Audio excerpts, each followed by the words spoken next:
You're no VIP. Get the hell out of my lobby now. Stop wasting my desk and move. Marble lobby. Overhead, lights buzz. A black CEO is marched past the front desk, wrists held by two hotel officers. The manager's tight smile shows triumph. You have 20 minutes. Doors thud. Outside, breath fogs. He checks his watch, dials a direct line. Legal. Operations. Now. PDFs. Ping in. Contracts. Compliance clauses. Vendor control rights. He squares his coat. Start the clock. Not revenge. Enforcement. Policy. Accountability. On camera. By the book.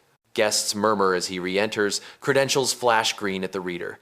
20 minutes aren't ahead. They're up. Marble breathes cool under polished soles as late evening traffic hums through the revolving door. A black CEO is escorted across the lobby by two hotel officers, their hands firm on his sleeves but not rough, the movement choreographed for witnesses. He holds his chin level, eyes steady, coat hanging clean from the shoulders.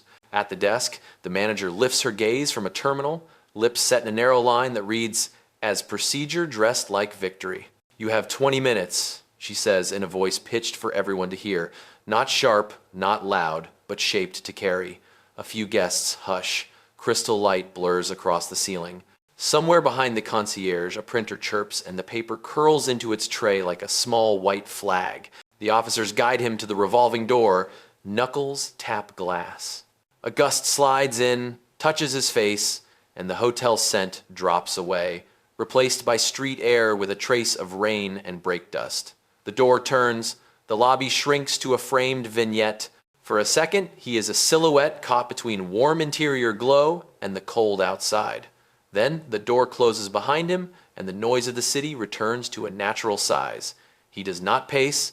He checks his watch once, not for time, but for tempo, like a conductor hearing the rest of the orchestra breathe in. Phone out. Thumb to contacts. Board line, he says. Priority. The call hops across towers. A legal director answers with the crispness of someone already in a meeting. "I have a situation at our flagship vendor," he says.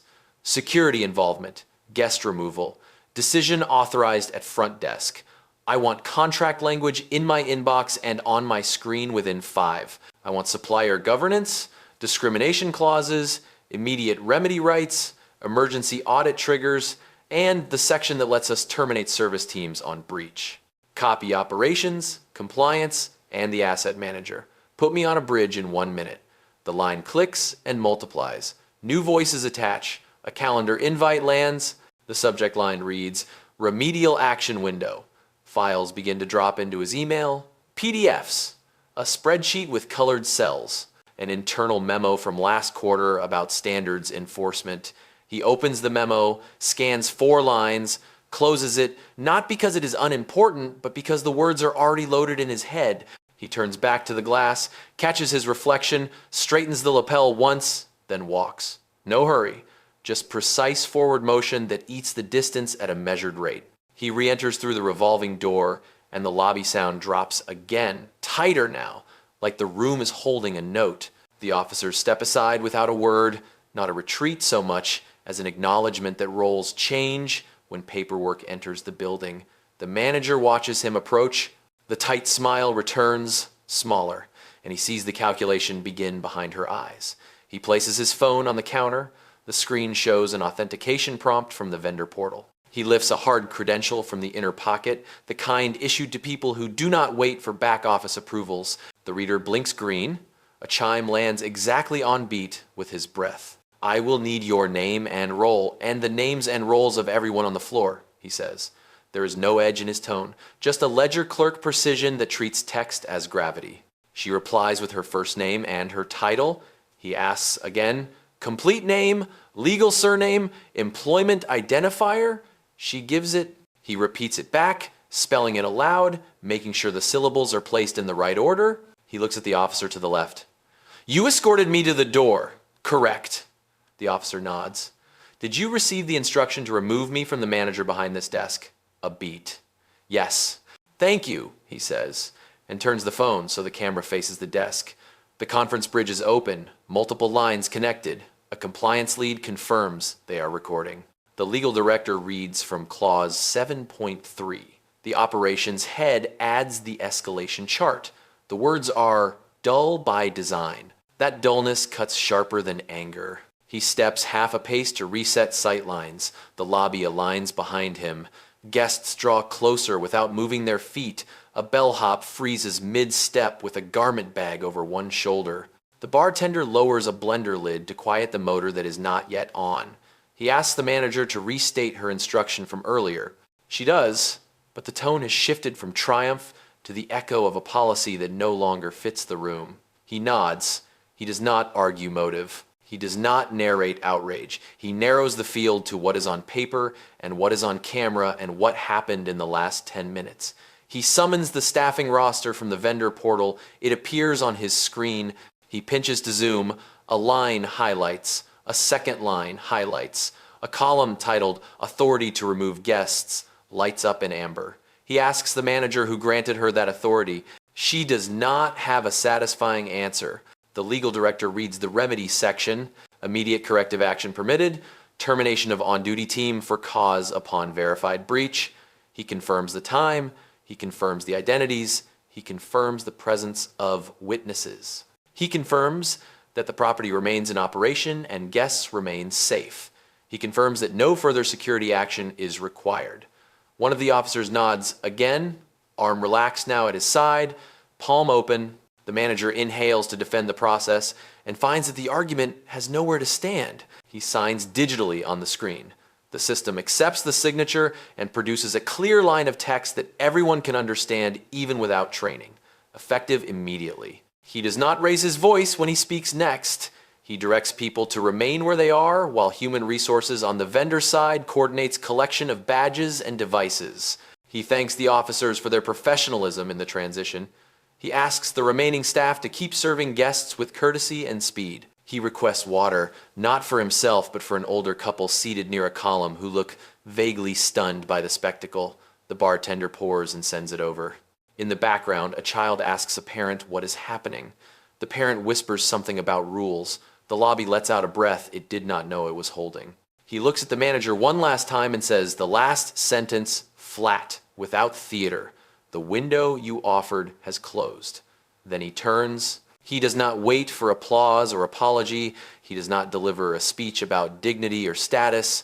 He walks back across the marble, past the door where the outside air still threads in, and the camera follows long enough to understand that the scene is not revenge, it is restoration. It is an exercise in control that looks small from far away and enormous from 3 feet. The officers remain where they stand, no longer escorts, now just 2 men in uniform in a quiet lobby at the end of a short hour that felt like a law lesson delivered in real time.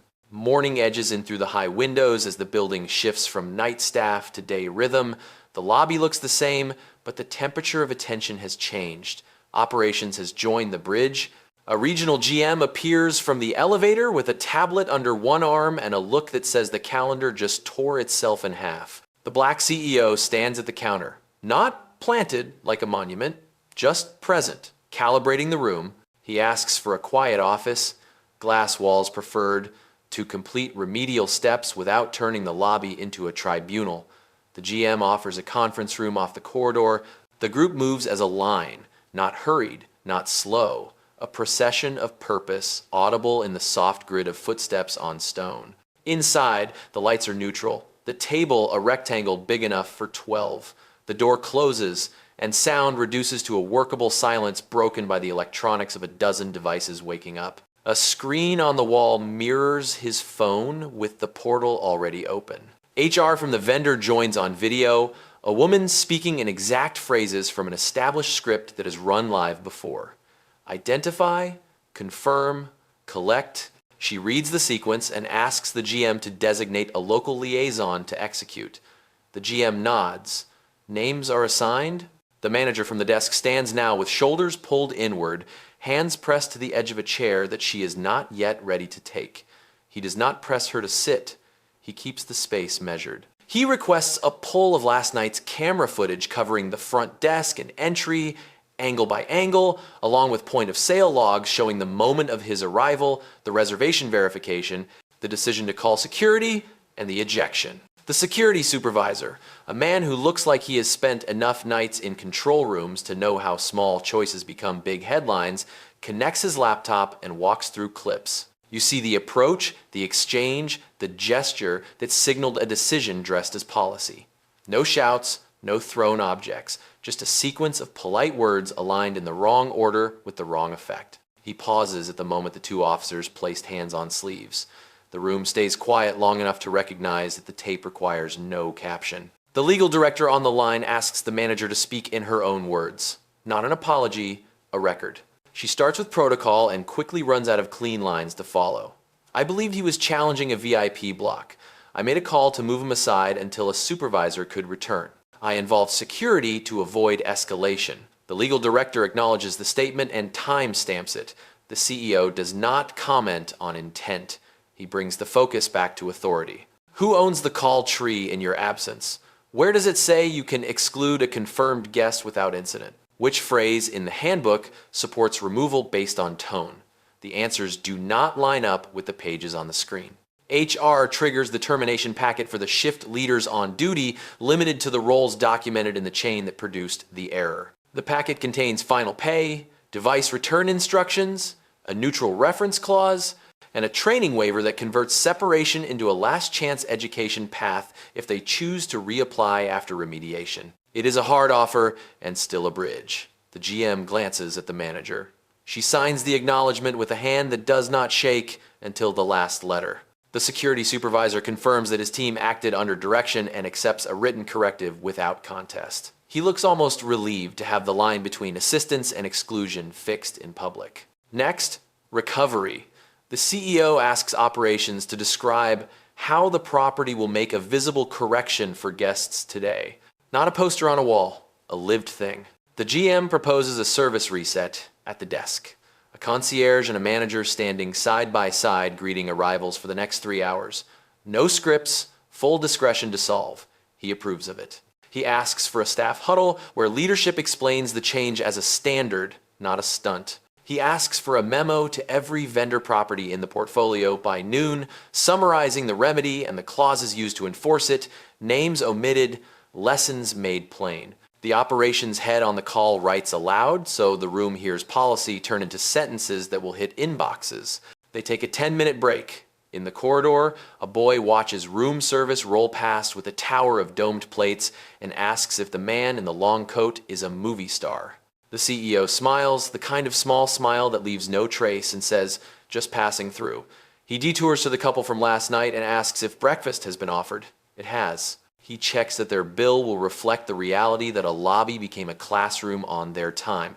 It will. He returns to the conference room. A maintenance tech arrives with a card reader to reprogram access for the incoming interim team. The chime sounds different when authority changes hands. Even the machines seem to hear it. The GM briefs the new duty manager, a woman with crisp language and a capacity to absorb pressure without becoming brittle. She reviews the staffing map, assigns coverage, confirms that any guest who asks what happened will receive an honest and simple line about standards and a fast pivot back to service. No gossip, no theater, only repair. There is one last item. The CEO asks the GM what he needs from headquarters to sustain the change after the headlines move on. The GM, who has been in hospitality long enough to know that memory fades faster than marble shines, asks for recurring audits disguised as coaching, not inspections that make people perform for clipboards.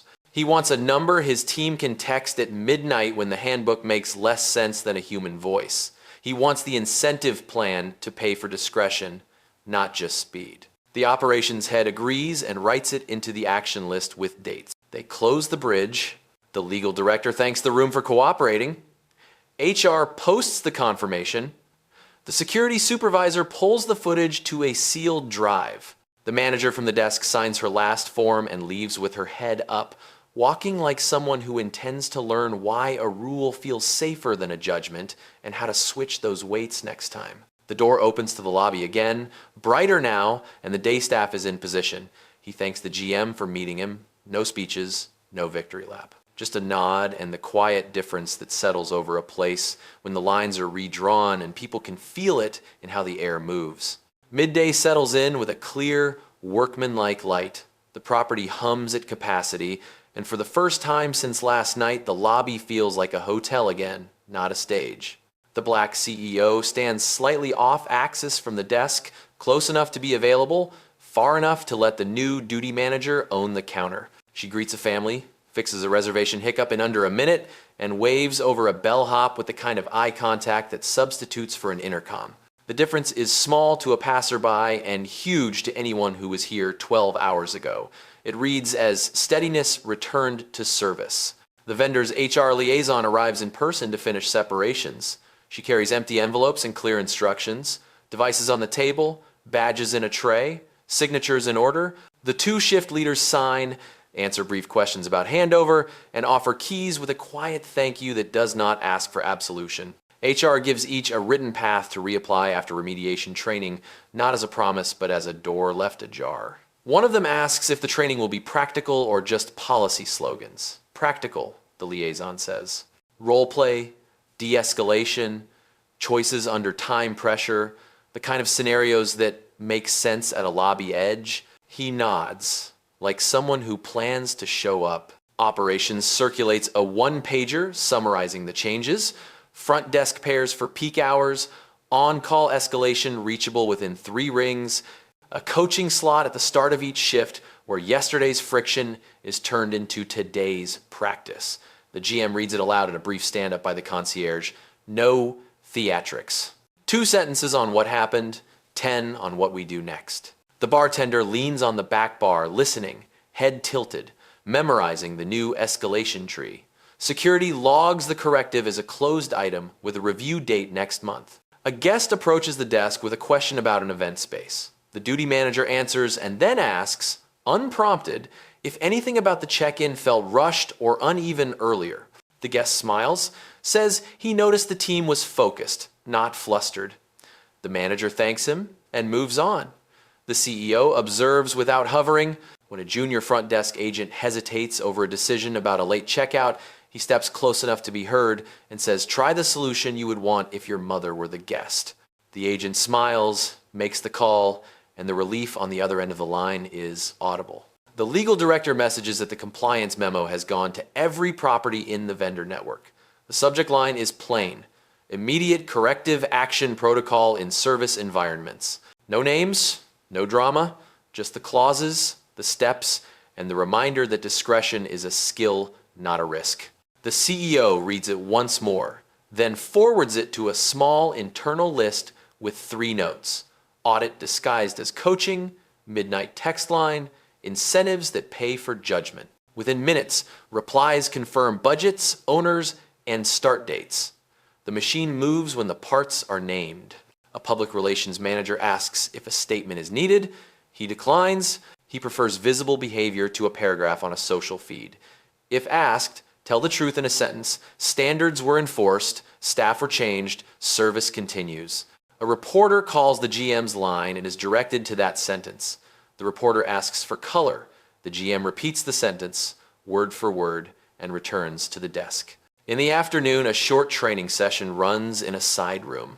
10 employees and 2 supervisors stand in a loose circle. A facilitator from the Vendors Academy runs a simulation of a hard conversation at check-in when a guest arrives after a flight delay with a prepaid reservation flagged as overbooked. The facilitator pauses, rewinds, and asks who owns the next sentence. Different hands go up. People play with tone, not just words. The facilitator slides a card across the table with 3 options scripted for stress. They try each and hear how one de-escalates without surrendering policy. A bellhop who hasn't spoken yet offers a line he uses at the curb when a car arrives, double parked, and a driver is fleeing from traffic. It is patient and precise. They adopt it at the desk. Between sessions, the CEO takes 6 calls he had postponed while the lobby turned back into a hotel. He reschedules 1 flight, shortens a board update to a lean memo, and moves a supplier negotiation to video. He refuses to turn this incident into a personal story for investors. He puts it in the operations section where it belongs, a paragraph about vendor governance, maturity, and corrective speed. He adds a footnote on training, spend, and churn reduction, because numbers anchor memory better than moral notes. Late afternoon, the couple from the night before returns from a museum with a small paper bag and new posture. They stop at the desk to say the service felt different, lighter, like the place remembered what it was for. The duty manager thanks them and sends up a kettle and a plate that didn't come from a checklist. The CEO watches from a distance, then steps over to say the only words he wants in the air at the end of a day like this. Thank you for staying. He walks a final lap past the bar, the elevator bank, the seating near the windows. Everything looks ordinary, and that is the point. He meets the GM near the door and asks 2 closing questions. Do you have what you need if tonight tests you again? Is there one person you want to promote because of how they moved today? The GM answers yes and names the junior agent who chose discretion without being told. The CEO nods. Put it in writing and send it to me. He steps through the revolving door into a city that doesn't know it, just watched a policy become muscle memory, and the hotel continues at its natural pace, measured and humane. Dusk folds over the city and the building slips into its evening tempo, a steadier cadence of arrivals, luggage wheels, and the soft hiss of the automatic door. The black CEO returns from 2 off-site meetings and stands by a window that shows the street like a slow river of headlights.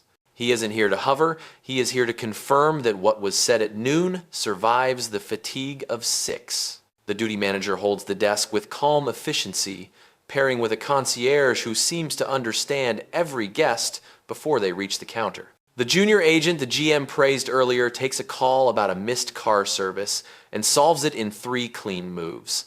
Listen, verify, authorize. He notes the order of the steps like a coach memorizing a drill. Back at home, the staff huddle moves from a briefing to muscle practice. The Vendor Academy facilitator returned with a different exercise, a scenario where a loyalty elite arrives, expecting an upgrade that doesn't exist. They try tones, not slogans. One script fails on word 2, another lands because it offers a path instead of a barricade. A housekeeper steps in from the corridor with a detail no one else considered how to stage a standard room so it feels chosen, not left over. The facilitator smiles and writes the idea on the board. They test it in real time. The room looks better with a simple tweak in lamp placement and a handwritten card that names the guest's arrival city. The change costs nothing and saves 3 future arguments. Operations posts the first audit schedule to a private channel. It reads less like a checklist and more like a calendar of conversations. Coaching slots, shadow sessions, a midnight number for edge cases. The regional GM forwards it with 4 words that sound like relief and responsibility in equal measure. This we can sustain. The security supervisor uploads the corrected protocol for request to remove. The opening line is unambiguous. Hands stay off until safety is at risk.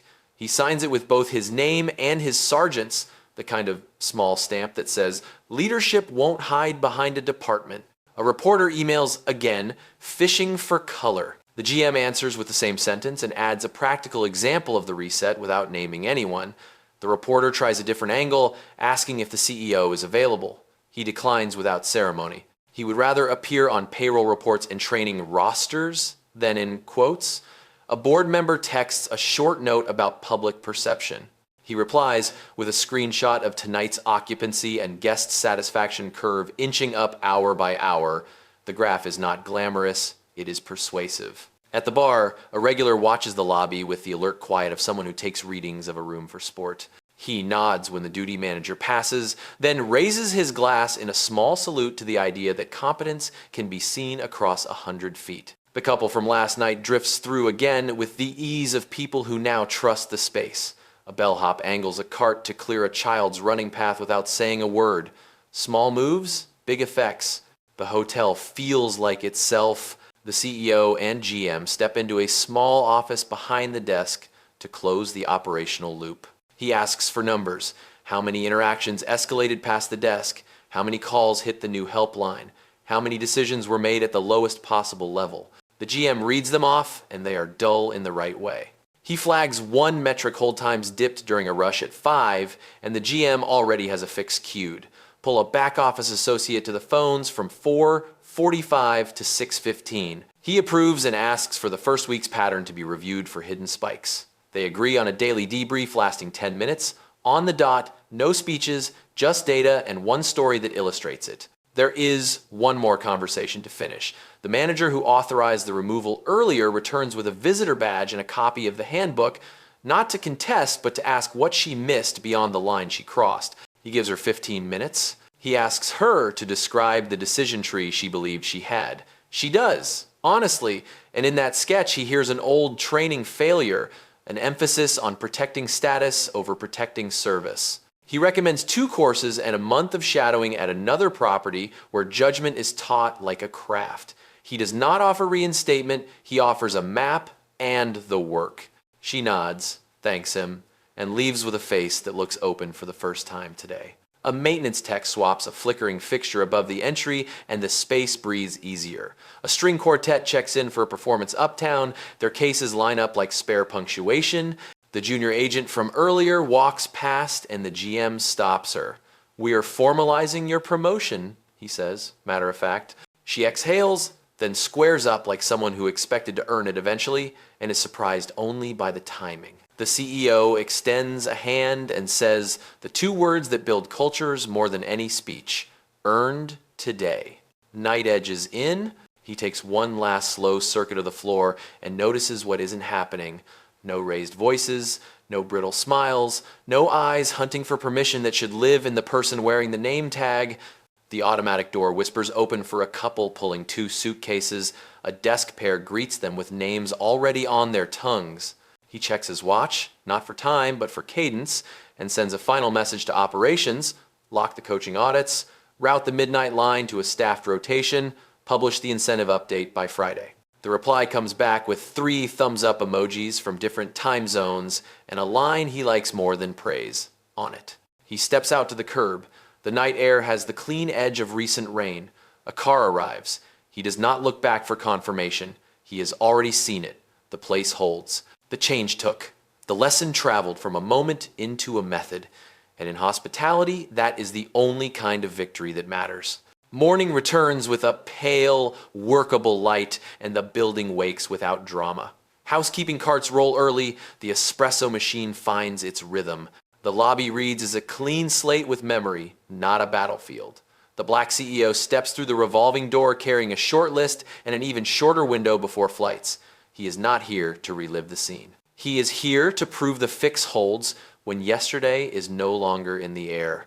The duty manager runs a fast stand-up beside the desk. 10 faces, 2 minutes of numbers.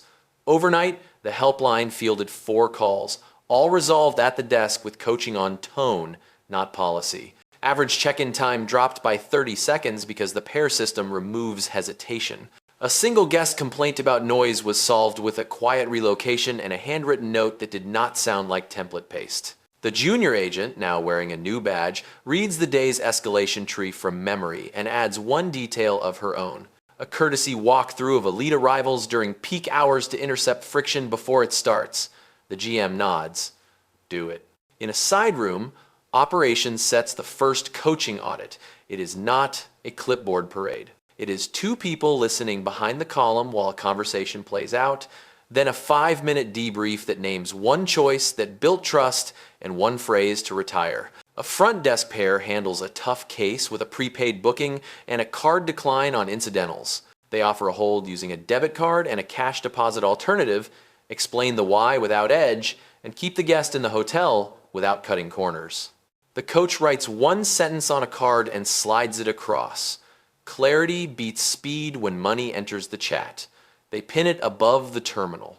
Compliance pings that the portfolio memo landed at all properties. Replies from managers in 3 cities arrive within the hour asking for the audit templates and the midnight number. The operations head turns the ad hoc line into a staffed rotation with a schedule that respects sleep. The legal director sends a short addendum clarifying when service removal is justified by safety and who signs off when a manager is off-site. The wording is plain and therefore strong. A new vendor candidate arrives with a proposal packet. The CEO spends 20 minutes on governance, not on price. Who trains your first line? Who signs the corrective when an error is procedural, not emotional? How do you measure discretion? The vendor group shows a curriculum that looks like practice instead of slogans and agrees to a quarterly review that includes shadowing shifts, not just numbers. Contracts move when questions are this specific. At mid-morning, a situation tests the system. A traveler arrives angry from a flight delay, certain his suite upgrade was promised. It was not. The duty manager and the concierge run the play they rehearsed.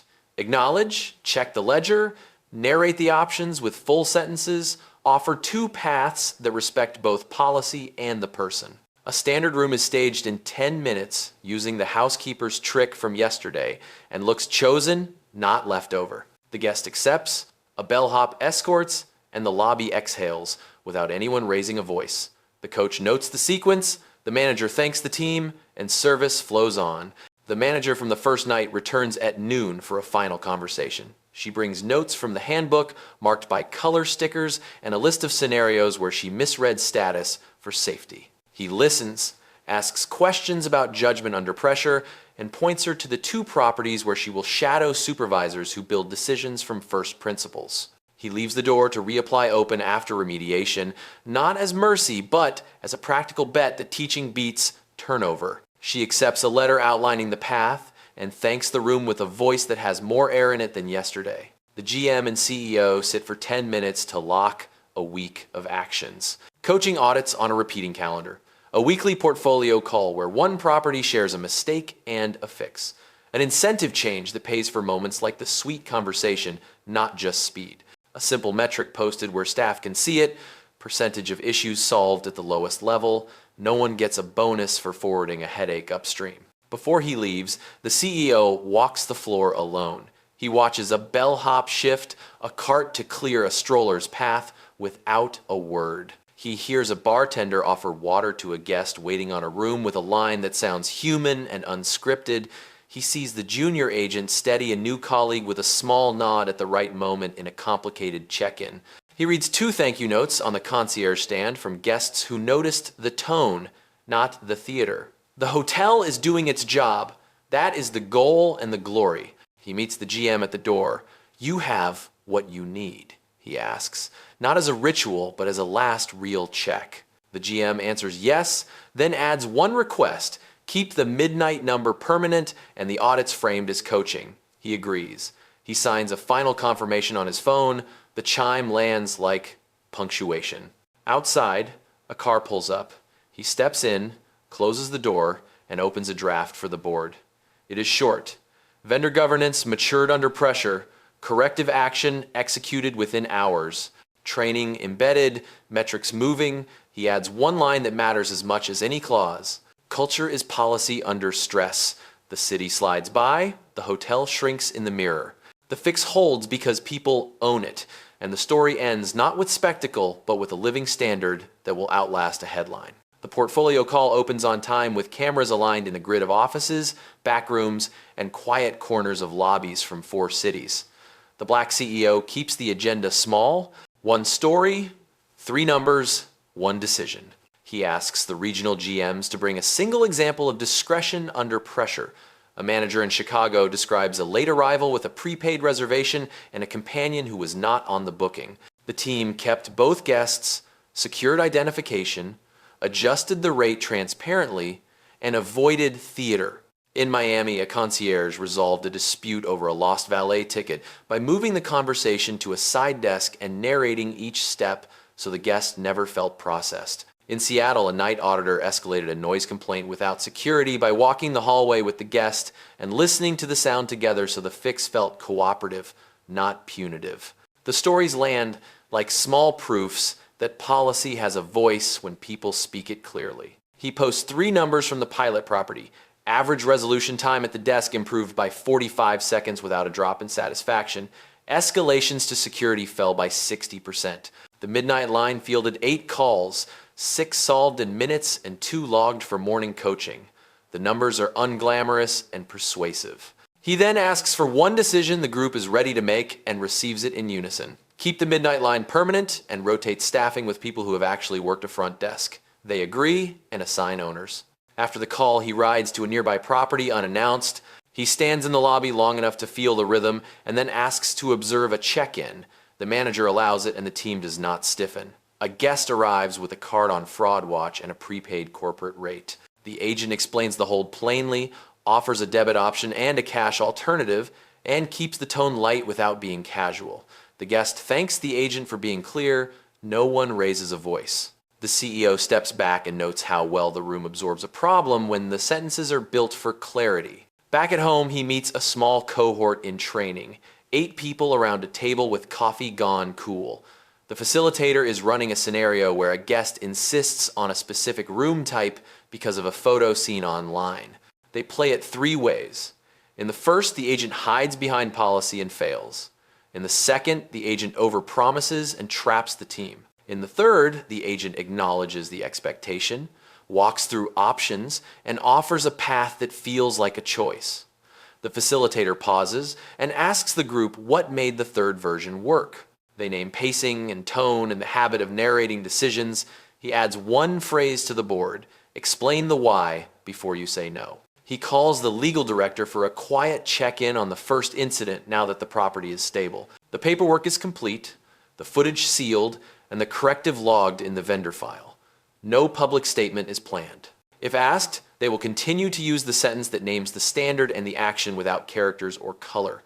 He prefers that the story travel as a method, not a headline. In the afternoon, he meets a small union delegation from security. They want assurance that the new protocol does not hang officers out to dry when a guest becomes a safety risk. He walks the line on the page with them. Hands stay off until safety is at issue. Once safety is at issue, the team acts with speed and documents the steps. Authority is shared, blame is not. The sergeant nods and asks for 1 addition. Include a review within 48 hours after any physical intervention, so training keeps pace with reality. He agrees and assigns the review to operations. He spends an hour with vendor executives and refuses to center price. The questions live in governance. Who trains the first line? Who audits without turning the floor into a stage? Who calls the corrective when the error is procedural, not personal? The vendor proposes a quarterly clinic led by managers with strong de-escalation skills and commits to shadow shifts, not just webinars.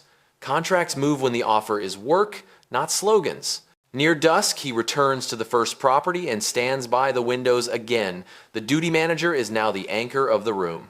The junior agent coaches a new colleague through a credit card screen without touching the keyboard. A bellhop tips a cart to clear a pathway for a chair, and no one notices because it looks like the way things should be. He asks the GM for one thing that still feels brittle. The GM says the phones dip for a half hour at shift change. He suggests a staggered handoff, then texts operations to mark it for audit. Before he leaves, he writes to the board, "The note is short. We treated the incident as a systems test. We executed corrective action within hours, converted lessons into coaching, and set metrics that will outlast attention." Then he adds a line he once remembered when the next test arrives. Culture is policy under stress, and practice turns it into reflex. He closes the folder on his screen, pockets the phone, and walks to the door. The lobby does not look perfect. It looks ready. That is enough. A week on, the fixes stop feeling like a project and start behaving like a habit. Morning arrives with an even light over the atrium, and the lobby runs its script without looking scripted. The black CEO returns not as a protagonist, but as a quiet auditor with a carry-on and a notebook. He wants to see if the system holds when the curveballs are small and frequent rather than loud and singular. The duty manager greets 3 arrivals at once, steering each with a sentence tailored to their needs. The junior agent he pushed forward last week now coaches a new hire in half whispers, not by taking the keyboard, but by narrating decisions in real time. Judgment is being taught out loud. He meets the GM for 10 minutes in the office behind the desk. Numbers first. Escalations to security remain low. The midnight line is used sparingly, but with the right kind of questions.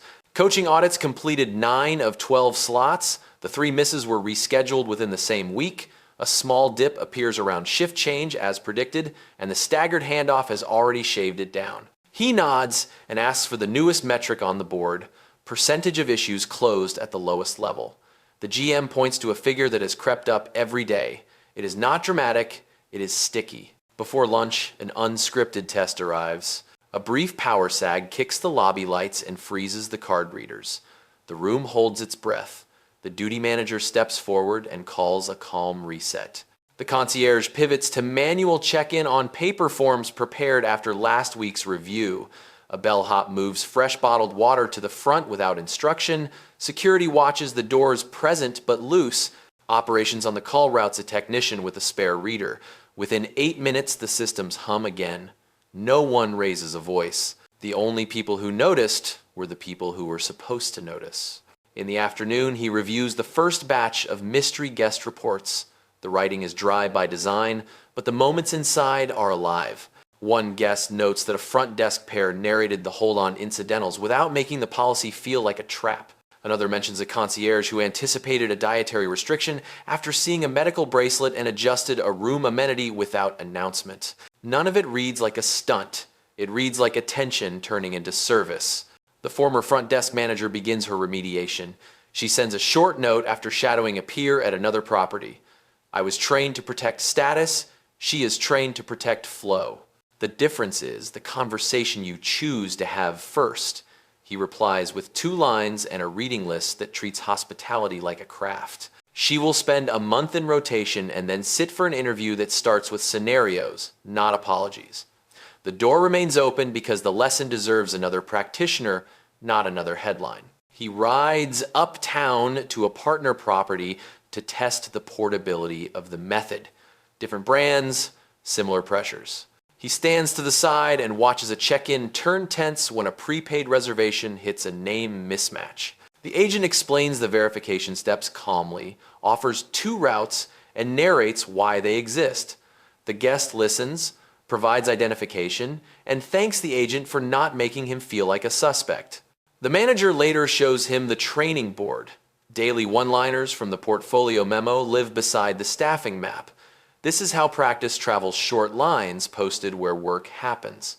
Late today, he convenes a compact review with operations, legal, and the vendor execs. They keep it on one screen. What held, what bent, what broke, what we learned. Legal confirms the corrective file is complete and the sealed footage has an audit trail.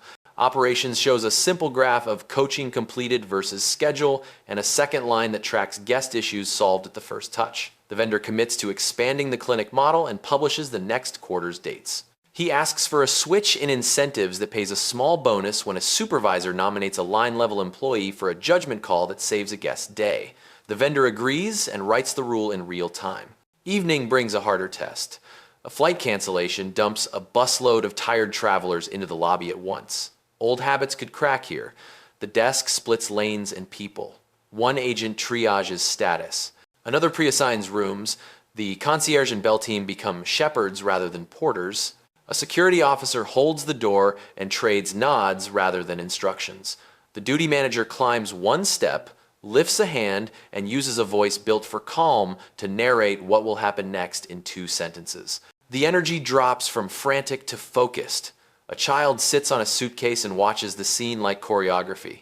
15 minutes later, the lobby is a living room again. He walks the edge of the room, absorbing the ordinary.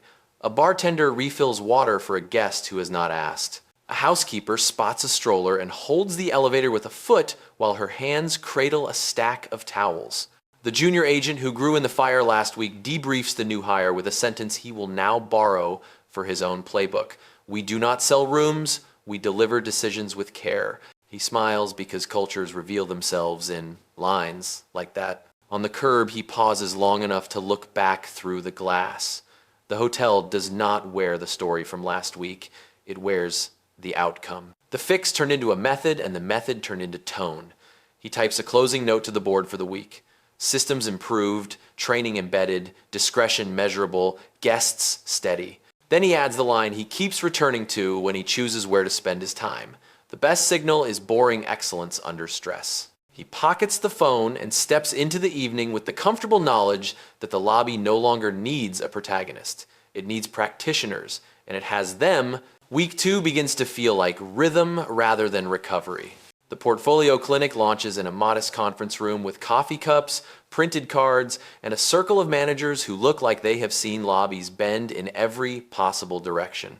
The black CEO opens with a map, not a speech. 4 stations, 20 minutes each. First line scripting under stress, tone calibration when a guest arrives hot, decision trees for overbook, and payment friction. The last station is a walkthrough of the new midnight helpline with a live operator on headset, so the sound of rescue becomes familiar, not theoretical. He drifts between groups, listening for sentences that make work easier on a bad night. At the scripting table, a facilitator runs a scenario where a loyalty member insists the website promised an upgrade that does not exist. The first attempt leans on policy and stiffens the room. The second overpromises. The third lands clean because the agent narrates the why before the no and then offers two choices with clear trade-offs. Heads nod, someone writes the line on a card and pins it beside the monitor where hours later it will be read by tired eyes and still work. Back at the pilot property, the duty manager pairs a fresh hire with the junior agent who earned her badge last week. They stand half a step apart, speaking in low tones that do not perform for the lobby. The new hire handles a payment hold with a guest who is bone-tired and not interested in nuance. She explains the authorization path like a calm tour guide, then hands over a sealed envelope with a printed breakdown so the policy has a tangible shape. The guest breathes out and thanks her for being exact. The junior agent does not take over. She tilts her head, then asks what the guest heard in that explanation. The guest repeats the steps back. Clarity achieved. A rumor surfaces online about the first incident. It is messier than the truth and more interesting to people who were not there. The GM receives 2 calls and 1 email from reporters asking for quotes with color. He uses the line that has now traveled the network. Standards were enforced, staff were changed, service continues. He offers to let a reporter watch the clinic through the glass if they want to see the method standing up. One takes him up on it and ends up writing about training rather than outrage. The story is small and pointed, which is what the work deserves. The legal director pings with a reminder that sealed footage remains sealed, that the corrective file is in order, and that consistency across properties will do more for reputation than any statement. Operations posts the first week's graph. Coaching slots completed sit at 91%. Escalations to security keep dropping. First touch resolution climbs. The curve is gentle and honest, the kind of shape cultures can hold. Midday, a higher pressure test rolls in from a connecting flight that died on the runway. 40 guests arrive at once, a mix of fatigue and entitlement, with one name that matters to the hotel's revenue plan. Old habits might tilt the desk towards status first. The duty manager runs the sequence learned in the clinic. Split the line by need, not by title. Narrate what will happen next to the whole group so no one imagines a secret door. Offer precise choices with time costs attached. The recognized guest expects an upgrade that is not real. The concierge uses the new language and stages the best available room with the housekeeper's trick that makes standard feel chosen. The guest accepts because the work respects him without bending rules. The rest of the crowd moves in a steady drift toward elevators. It looks simple, it is not. In the afternoon, he rides to a suburban property that runs lean on staff and rich in expectations. The lobby is smaller, the stakes no less real. A power blink from a storm pushes the card readers offline. The manager reaches for the manual kit set after last week's memo. Paper forms come out, pens slide across, a technician on the line walks a reset while the front desk narrates steps so it does not feel like chaos. 8 minutes and the hum returns. A bellhop offers umbrellas at the door and steers guests to chairs without creating a bottleneck. He notes the order of moves and files it under proof of portability. He meets a union rep for housekeeping to talk about pressure that does not look like pressure on paper. They add a clause to the coaching board that gives room to slow down a turnover when a guest is fragile, even if metrics itch. He asks the vendor to pay attention to that change in their bonus plan. The vendor nods and says, incentives travel faster than memos. He agrees, writes a short design, and assigns a pilot. Near evening, the former front desk manager finishes her first week of shadowing at another property. She sends a note that does not ask for absolution. I am learning to place the person before the rule without losing the rule. He answers with the only reply that fits. Keep going. Bring back a scenario we have not trained yet. The door remains open because the team needs practitioners who have seen both edges. He ends the day with a quiet lap of the original lobby. Staff move like a practiced ensemble. Security stands present and unarmed by posture. The junior agent catches his eye and then returns to a guest with a small gesture that says, I have it. He checks a last set of metrics on his phone, adds 2 lines to the board draft he will send on Friday, and pockets the device. Outside, the air smells like wet concrete and a bakery 2 blocks over. A car arrives. He does not look back for proof that the place holds. The proof is already in the way the room breathes.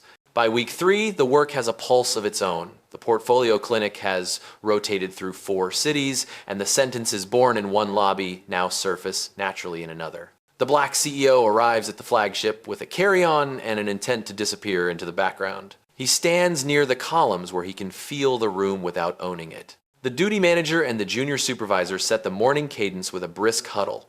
Yesterday's edges, today's pressure points, one story worth repeating. The story is small and exact.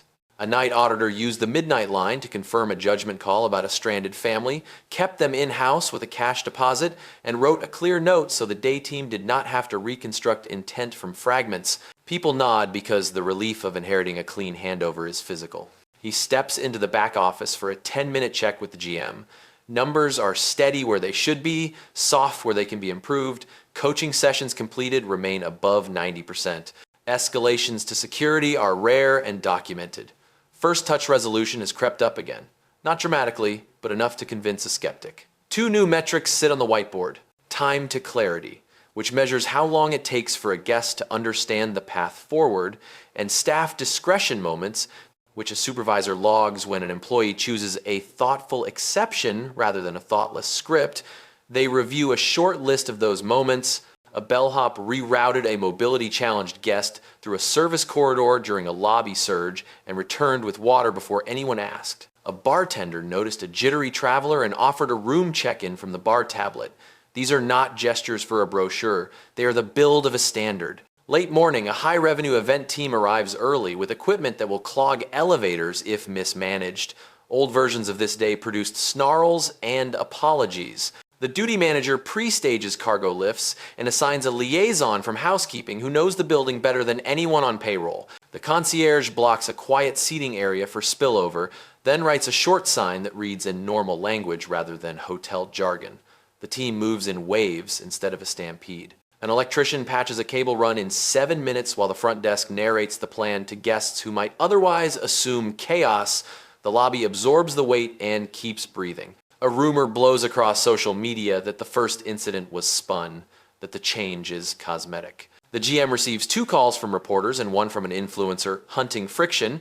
He uses the line, "The network has standardized," and adds an invitation to observe a clinic or a coaching audit. One outlet takes the invitation and leaves with a note about the oddity of watching people practice sentences until they serve a person rather than a rule. The piece is quiet and useful. It mentions no names. It shows the method. He rides across town to a smaller property where staff run lean and resilience is a craft. A card network outage ripples through terminals citywide. The desk falls to manual protocols without sweat. Paper forms appear. A supervisor narrates the steps so guests feel guided rather than stalled. The security lead watches the doors and chats with a child about a baseball cap while the line moves. A portable reader with a different route comes online. The room exhales. He notes the order of moves and the tone between them. Success lives as much in that tone as in any tool. Back at the flagship, he meets a mixed group in training. New hires from housekeeping, bar, security, and the desk. The facilitator runs a scenario built from a pattern that appears in the mystery guest reports. A traveler arrives with a prepaid third-party reservation and an expectation the property cannot meet. They run the scene 3 times. In the first, the agent leads with a no and hardens the air. In the second, the agent offers too much and shifts pressure onto housekeeping. In the third, the agent tells the truth, narrates options, and offers a choice that preserves both policy and dignity. The room hears the difference and writes lines on note cards for later. He asks one question that makes the exercise practical. Where will you post the line so your midnight self can find it? People point to screens, drawers, the inside of a notebook. He smiles because that answer travels. Mid-afternoon brings a harder edge. A VIP who has flown all night expects a suite that was never promised. The duty manager and concierge pair at the desk, not to outnumber, but to balance. They acknowledge fatigue, confirm the reservation, and show 2 paths that respect the program without pretending there is a secret door. Housekeeping stages a high-floor standard to feel chosen, not left over. using the placement trick and a small edible note that references the guest's route city. The answer lands because it respects the person without inventing a benefit. The guest nods once, accepts, and asks how the team made a crowded day feel straightforward. The manager answers with a simple line. We narrate before we decide. He takes a short union check-in with security. The new protocol is holding. Officers feel protected by the clarity.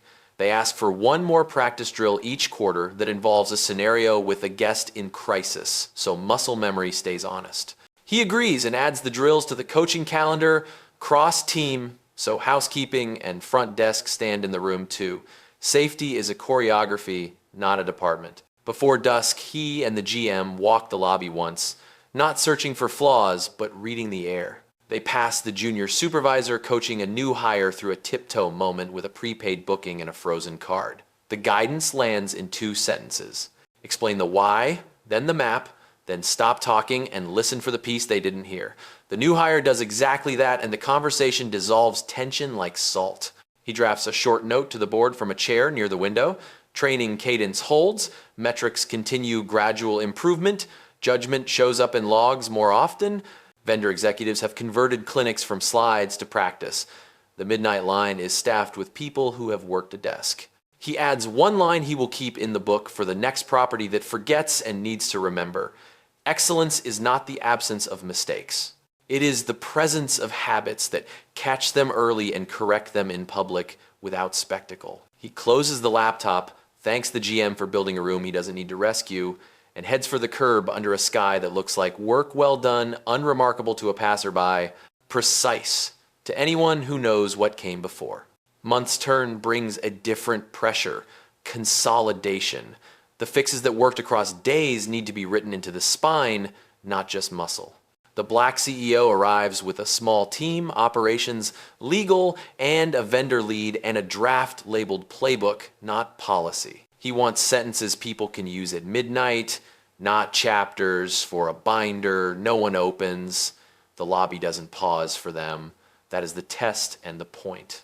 They take the glass-walled room off the corridor and pull up 4 dashboards. Service resolution times, first touch closure, escalation count, and the new one that matters most to him, time to clarity. The curves are steady and a little better than last week. He asks for 3 stories that match the graphs. The duty manager gives them clean and brief. A prepaid mismatch handled with options and a written breakdown. A noise issue de-escalated by walking the hallway with the guest rather than radioing from the desk. A loyalty expectation managed by narrating benefits and limits with full sentences, then staging a standard room to feel chosen. The playbook absorbs each story as a living example beside the metric it moved. He pushes the team to translate the method into artifacts people touch. Cards at the desk with 2 lines for hard conversations. A laminated map for manual check-ins when systems blink. A 1-page escalation tree printed behind the bar so any supervisor can step in when the lobby tilts. Legal trims, phrases until they're plain. Operations sets the cadence. Weekly coaching slots booked like reservations. Mystery guest cycles on the 1st and 3rd weeks. And cross-team drills quarterly, so security, housekeeping, and front desk speak the same language under pressure. Mid-morning, a corporate client tours the property with a procurement lead who reads contracts like an engineer.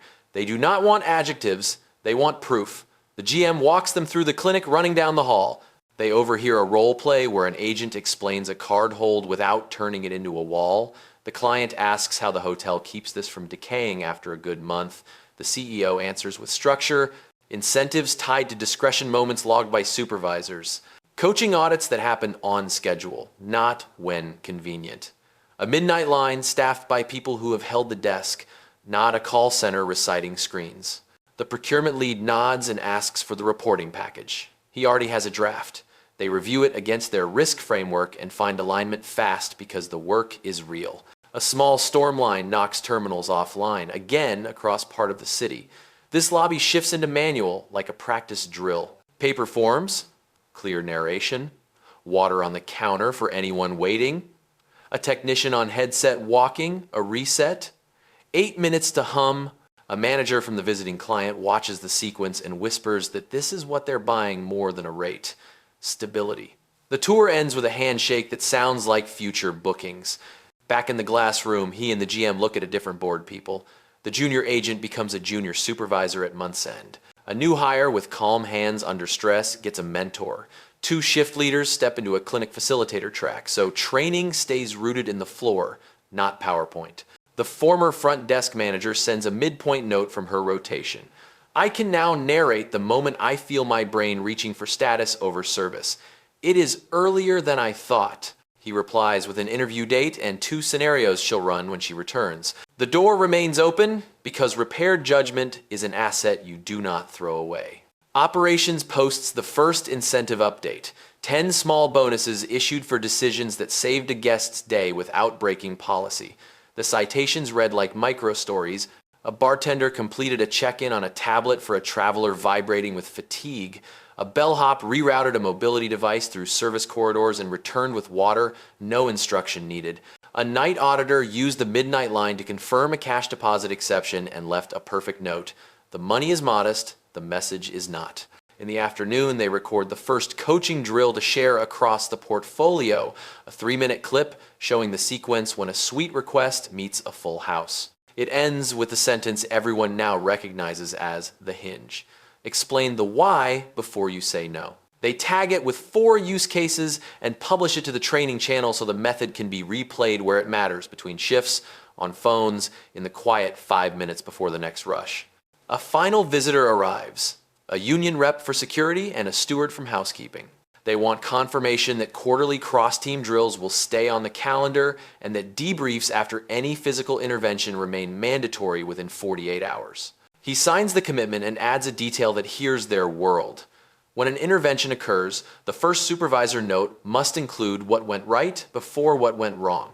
People learn faster inside Dignity. Near dusk, he walks the lobby one more time with the GM. The room moves with the unremarkable grace of competence. A child in dinosaur pajamas trails a parent to the elevator. A housekeeper presses the button with an elbow because both hands carry towels. At the desk, a pair handles a late arrival who thought he had an upgrade. The conversation looks like a practice dance of truth, options, and tone. He hears a line from the clinic appear word for word and smiles, because repetition is a feature, not a flaw, when the words work. He steps to the curb and drafts the month-end note to the board. Vendor governance advanced from clause to culture. Corrective action executed inside hours, then encoded in practice. Metrics trend steady. Training is practical, portable, and scheduled. Incentives now pay for judgment, not just speed. Then he adds the sentence that will sit at the top of the playbook's first page. Culture is policy under stress. Practice turns it into reflex. He hits send, pockets the phone, and lets the revolving door breathe the lobby back into itself without him. Quarter's midpoint arrives with the kind of ordinary bustle that hides real tests. The black CEO lands before sunrise, walks in with a carry-on, and heads straight to the glass room where the quarter review will run on one screen and one clock. He has moved this property from moment to method. Today is about whether the method holds shape when no one is performing for him. The GM brings a compact stack. Trend lines for first touch closure, time to clarity, coaching completion, and a small but telling metric handover quality scored by the next shift. The curves hold and bend in the right places. Shift change dips have been shaved by staggering. Coaching sits above 90 again. Notes left for the next team are clean enough that mornings start without archaeology. He nods and asks for 3 stories that make the lines feel real. The duty manager offers them in crisp sequence. A prepaid mismatch solved with choices and a printed breakdown. A late night noise complaint handled by a walkthrough rather than a call from a desk. A loyalty expectation reset with full sentences, then a room staged to feel chosen. Each story lands beside a number and turns it into a scene. An external auditor arrives in a quiet suit, sharper eyes. She watches 2 check-ins and a tricky card hold. She asks to see the manual kit. Paper forms are present, pens loaded, envelopes stacked. She checks the midnight helpline by calling during the review and hears a veteran desk agent answer with calm, not script. She signs the page that matters. Controls function under stress, no asterisks. Late morning, a test no one scheduled arrives with an edge. A guest near the elevators goes down hard, pulse ragged. The desk snaps into the emergency tree without drama. Security clears space and calls it in. A bartender fetches the AED and opens it without shaking. The duty manager narrates to bystanders in sentences that carry, keeping the room steady. Paramedics arrive fast, do their work, and leave the guest stable. The lobby exhales. The debrief happens within the hour, short and precise. What worked, what we tighten. Equipment check cadence moves from monthly to bi-weekly. Cross-team drill date added. The language around emergencies is updated so the first words anyone hears are human and firm. In the afternoon, the clinic graduates its first 2 line-level facilitators. They came up through the desk and the bar, not HR. Their lesson plans read like live practice, not slides. How to narrate a no without making it feel like a wall. How to use a manual kit without letting paper look like failure. How to move a tense conversation to a quieter spot without turning it into exile. The CEO congratulates them with 2 words that matter more than applause. Lead sessions. They will carry the method when attention wanders. Rumor blows in again, as rumor does. A blog hints that the first incident ended with a glossy settlement and nothing else. The GM repeats the network's line and invites the writer to sit in on the afternoon clinic. The piece that runs the next day is not flattering or fawning. It is practical. It names a service reset and shows the practice that keeps it alive. The lobby shrugs and keeps working. Reputation follows behavior at a walking pace, the only pace that lasts. He takes 20 minutes with a vendor executive who wants to prove they can scale the method beyond this city. The conversation is granular. How do you hire for judgment? What sentence lives above the terminal for the worst 15 minutes of a shift? Who owns the corrective when a supervisor is off property? They agree on a pilot in 2 smaller markets with 1 condition. Facilitators must be drawn from operators who have stood the line, not platform trainers who have never felt a check-in tilt. The vendor accepts because the method is built for hands, not slogans. Near dusk, a revenue spike collides with a staffing gap. Old versions of this hour would fray. The desk pairs split lanes and narrate options to a short queue so no one guesses. A Bell team member lifts a cart handle with one hand and settles a toddler with a nod. The junior supervisor, the one promoted last month, catches a new hire before a script hardens a face and replaces the sentence with one that moves air instead of thickening it. The fix is 30 words and a breath. The queue relaxes. He meets briefly with union representatives from security and housekeeping to confirm the next cross-team drill and the 48-hour debrief rule after any physical intervention. He adds a detail he's kept in his pocket. The first line of every debrief must name what went right before anyone lists what went wrong. Both stewards agree, people learn faster inside dignity. Closing light washes the marble and the room looks like a hotel, should look work happening without display. He and the GM walk once more, reading the small proofs.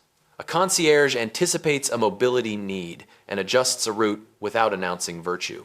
A bartender completes a check-in from the tablet for eyes that have been awake too long.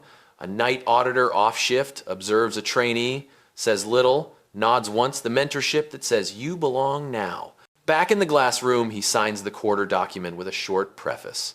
We turned a failure into a framework and a framework into habit. Controls were tested by stress, not press releases. Training is scheduled, portable, and led by practitioners. Incentives pay for judgment, not just speed. He adds the line he wants etched into every new hire packet and taped inside every drawer. Explain the why before you say no. He closes the file, thanks the GM for making the work look ordinary, and steps into the evening, leaving a lobby that no longer needs a protagonist because it has a practice. Month 2 closes with a quieter kind of scrutiny. The headline moment is long gone. The only test that matters is whether ordinary days still contain the habits that keep guests steady. The black CEO arrives before lunch, no entourage, just a notebook and a habit of watching rooms breathe. He finds a spot near a column where he can mark the cadence without becoming part of it. The duty manager runs a short stand-up that feels like a pilot's checklist. Yesterday's friction, today's pressure points, 1 sentence to carry. The sentence is practical. Narrate the map before you ask for patience. People nod because it saves minutes and face. He meets the GM in the glass room for a narrow review. 4 curves hold: first touch closure, time to clarity, coaching completion, escalations avoided. A 5th curve is new and already useful: recovery speed after a system blink. The last outage dropped card readers for 7 minutes and the line did not harden. Paper kits came out, a tech walked the reset on the speaker, water appeared at the counter, so waiting did not feel like neglect. He asks for the story behind the graph and gets it clean in 2 paragraphs, no drama, only sequence and tone. A procurement team from a global client arrives to audit the playbook. They do not want adjectives, they want proof. He walks them through artifacts the staff actually touch: a laminated sheet for manual check-ins that looks like a real tool, not a museum piece; 2 line cards for hard conversations, taped where eyes find them at the end of a long shift; a small print of the escalation tree behind the bar so supervisors can step in without breaking stride. Legal has cut the language down to workable sentences. Operations has scheduled coaching like reservations with owners and backups so drift does not win. The visitors ask about decay. He points to incentives that pay for discretion and to the midnight line, staffed by people who have stood a desk. He does not promise permanence, he promises repetition. Mid-afternoon brings a test crafted by the city, not a script. A parade pushes traffic sideways and late arrivals spill into the lobby at once. Old muscles might have chased status or let noise take over. The desk splits by need, not rank. One agent preassigns rooms while narrating the next step to the whole group so no one imagines a secret lane. The concierge walks a parent and sleepy child to a quiet corner with water and a blanket, then returns to triage. Housekeeping stages 3 standards to feel like choices using the placement trick taught in the clinic. A security officer opens space and trades calm nods with people on the edge of losing it. 15 minutes later, the queue is thin and the room exhales without anyone telling it to. A visiting executive from the client watches and whispers that this is the reason rate matters less than stability. He checks on training where it began. 2 new facilitators from line roles run a session without slides. They play a scene that shows 3 ways to mishandle a loyalty expectation and 1 way to land it. The group hears the difference between a wall and a map. They write the good line on cards to keep near their hands. A housekeeper offers a detail about staging that makes a standard room look intentional under pressure, and the room adopts it in 1 pass. This is how culture grows, by useful lines attached to specific moves, not slogans. A rumor bends across a small blog again. It claims the first incident faded into spin. The GM replies with the now familiar sentence and an invitation to sit in on the next clinic or to listen to the midnight line for a half hour. One writer takes the offer and produces a piece that shows practice as insurance. No names, no heat, just process. He spends 20 minutes with union stewards from security and housekeeping. They confirm the next cross-team drill and the 48-hour debrief rule. He adds a note that the first item in any debrief remains what went right before anyone lists fixes. People learn faster when dignity leads. Lately, he and the GM walk the floor once. They do not hunt for trouble, they take readings. A junior supervisor coaches a new hire through a prepaid mismatch with 2 sentences and a pause that lets understanding land.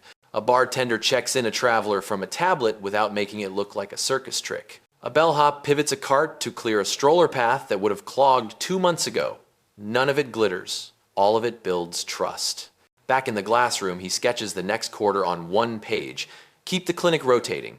Expand the incentive rule that pays for a judgment call logged by a supervisor. Add a drill that pairs desk and security with housekeeping because emergencies care little for org charts. Publish a short film of 3 practice scenes, each under 4 minutes, with captions for midnight brains. He writes the board note while the lobby hums. Controls held under stress not once, but repeatedly. Coaching scheduled and led by practitioners. Metrics trend steady. Discretion, measurable, and rewarded. He ends with the sentence that has become the hinge of the whole method. Explain the why before you say no. Then he pockets the phone and lets the room run without him, exactly as it should. Quarter closes with the kind of quiet that takes work to earn. The black CEO returns with a carry-on and no entourage, intent on doing the least glamorous task in operations, watching an ordinary day end well. The lobby runs at a steady pace. A line forms and dissolves without chatter.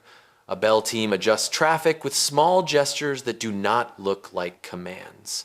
The duty manager holds the desk not by hovering, but by being available at the exact second she is needed and invisible the rest of the time. He meets the GM in the glass room for a final pass on the numbers that matter. First touch closure holds. Time to clarity ticks down another small notch.